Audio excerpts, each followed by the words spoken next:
ऑस्ट्रेलियातला Perth गावी मी आलेलो आहे आणि आज माझा मित्र जेसन बरोबर आज मी फ्रीमेंटलच्या ड्राईव्हला जाणार आहे. पर्थ बघायचं आपल्याला. चला चला. पर्थला फिरायला बाहेर पडलेलो आहे. शेजारी मार्गारेट रिव्हर आहे, त्याच्या कडेचा हा वॉकवे, सुंदर रस्ते आणि आमची चकाचक car. So Jason, just tell me what are our plans for today? Well, today we're going to head to the Kings Park Botanical Authority. We're going to walk on the Federation Walkway. And then from there we'll proceed to Fremantle and check out the Fremantle Prison, which is heritage listed. Fantastic. So looking forward. Great. ऑस्ट्रेलियाच्या पश्चिम भागात असलेलं Perth हे शहर त्या मानाने शांत आहे. एक काळ असा होता की इथे खनिज प्रचंड सापडायची, त्यामुळे मायनिंगची इंडस्ट्री प्रचंड मोठी होती. गेल्या काही वर्षात ही मायनिंग इंडस्ट्री जरा कमी झाली आहे. परंतु ॲडलेड आणि पर्थ यांची मजा अशी आहे की सिडनी आणि मेलबर्नच्या तुलनेत ही शहरं जरा शांत आहेत. पर्थ सिटीचं दर्शन हे फार सुरेख पद्धतीने घडतं. हे बघा, वाव, मार्गारेट रिव्हर, त्याच्यामधनं जाणारे क्रूज, डावीकडे CBD म्हणजे सेंट्रल बिझनेस डिस्ट्रिक्ट आणि वरनं दिसणार आहे पर्थ.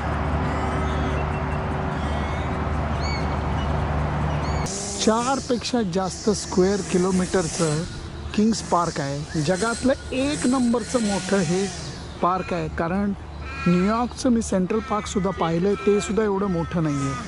आणि हे जे झाड आहे हे 250 वर्ष जुनं आहे. 250 वर्ष. त्याचा बुंदा आपण जवळ जाऊन बघूया.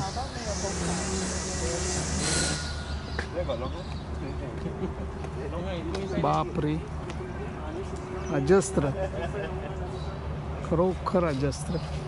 पार्कमधला फेडरेशन वॉकवे हा सर्वात प्रसिद्ध आहे. डिमार्केटेड एरिया आणि त्याच्याबरोबर पर्यटकांना सहजी फिरता यावं यासाठी केलेलं आणि चारी बाजूला जंगल. मजा या पार्कची ही आहे की हा शहरापासनं दूर किंवा शहराच्या जवळ वगैरे नाही आहे, शहरामध्ये आहे. आणि अर्थातच निलगिरीच्या झाडांची खूप व्हरायटी इथे बघायला मिळते.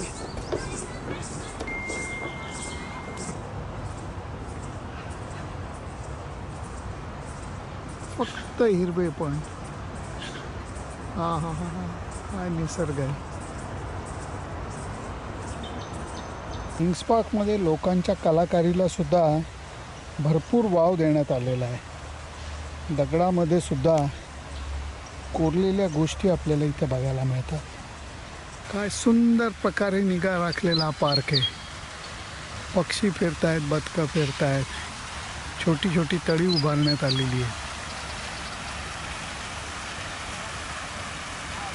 सुंदर.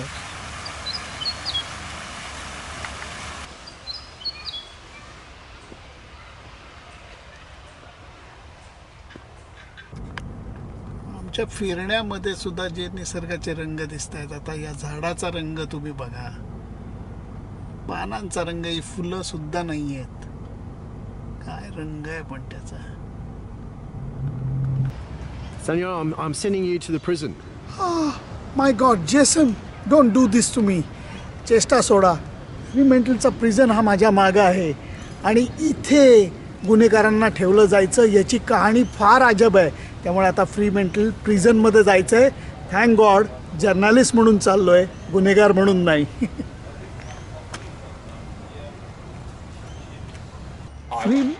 फ्रीमेंटल प्रिझनला आपण आलेलो आहे.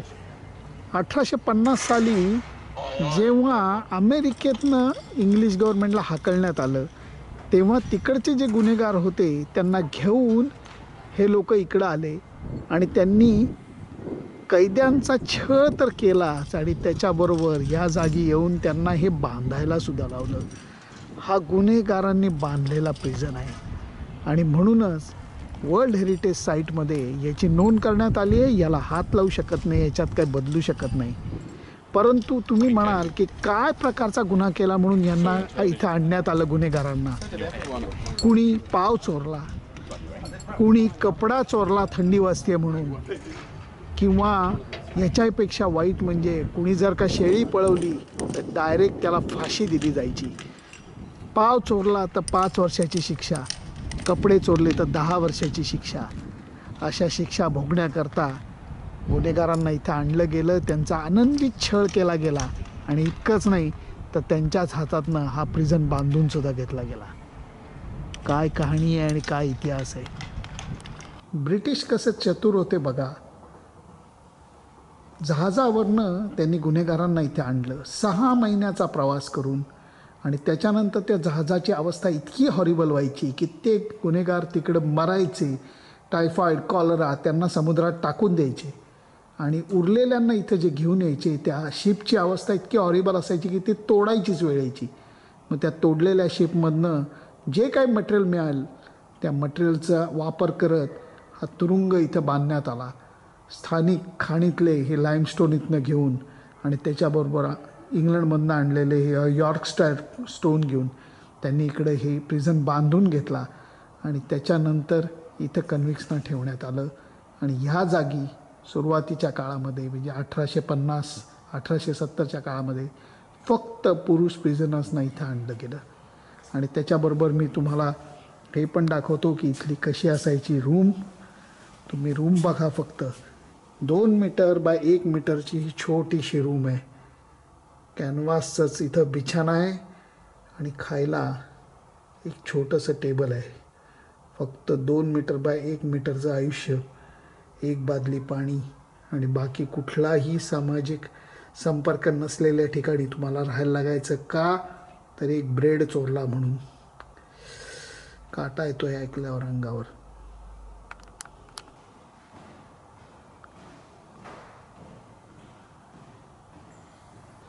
– 1850 साली उभारलेला हा तुरुंग 1992 पर्यंत इथे कामात होता. 1992 साली हा बंद करण्यात आला. पण ही खोल्यांचे दरवाजे, हे जे रेलिंग दिसतं हे रेलिंग इतकंच नाही तर हे छतावरचं लाकूड, या सगळ्या गोष्टी 1850 सालातल्या आहेत. 1800 शतकामध्ये जेम्स वॉश नावाचा एक चित्रकार होता ज्यांनी थोडीशी गडबड केली. आपल्या कलेचा वापर करून त्यांनी थोडीशी अफरातफर केली म्हणून त्याला इकडं पाठवलं. तुम्ही बघू शकता या माणसाने इथे आपली शिक्षा भुगताना अप्रतिम चित्र काढून ठेवलेली आहे. Let the people out before you go in, because there's limited space. Just one check, it's coming straight out. Yeah. जेव्हा गुन्हेगारांना शिक्षा दिली जायची तेव्हा मोठी शिक्षा ही होती की वेताच्या काठीने फोडून काढायचे. काय इथं असं बांधून पाठीवरती त्यांना चापकाने फोडून काढलं जायचं. नरकाच्या पायऱ्या पाहिल्या, परंतु ह्या पायऱ्या ज्या आहेत ह्या त्याच्यापेक्षा भयानक जागेच्या आहेत. तुम्हाला आत येतानाच मला अडखळायला होतं आहे. त्याचं कारण मी तुम्हाला दाखवतो. कळतंय तुम्हाला? होय, ही फाशी देण्याची जागा आहे. फाशीची ही गाठ अशी आहे की ही अडकवली आणि पायाखालची फळी काढली किंवा पायाखालची ही खुर्ची काढली तर तुमच्या मणक्याचं वरनं दुसरं किंवा तिसरं हाड मोडलं जातं आणि 3ऱ्या सेकंदाला तुमचा जीव गेलेला असतो. ही जागा अशी आहे की जिथे 46 कैद्यांना फाशी दिलं आहे, ज्याच्यापैकी 1 महिला होती. हे मी तुम्हाला एवढ्याकरता दाखवतोय, वाचता येणार नाही या कॅमेऱ्यातनं, परंतु एका मुलीनी बेडशीट चोरली थंडी वाजत होती म्हणून. तिला 3 महिन्याची शिक्षा दिलेली होती आणि त्याच्यानंतर या तुरुंगामध्ये पाठवण्यात आलेलं होतं. कित्येक वेळेला या लोकांचे क्राईम हे इतके छोटे असायचे, परंतु इंग्रजांनी कोणतीही दयामाया न दाखवता त्यांना तुरुंगात पाठवलेलं होतं. तुरुंगाची टूर करून आल्यानंतर माझ्या अंगावरती काटा आलेला आहे आणि मन हे विचित्र अवस्थेत गेलेलं आहे. इंग्रजांनी जगावरती राज्य तर केलं, फक्त ते करत असताना त्यांची शिस्त कशी होती, लोकांचा वापर त्यांनी कसा करून घेतला. आणि ऑस्ट्रेलियामध्ये सुरुवातीच्या काळात गुन्हेगारांना येऊन ह्या इमारती कशा उभारल्या याची कहाणी ऐकून मी थक्क झालेलो आहे.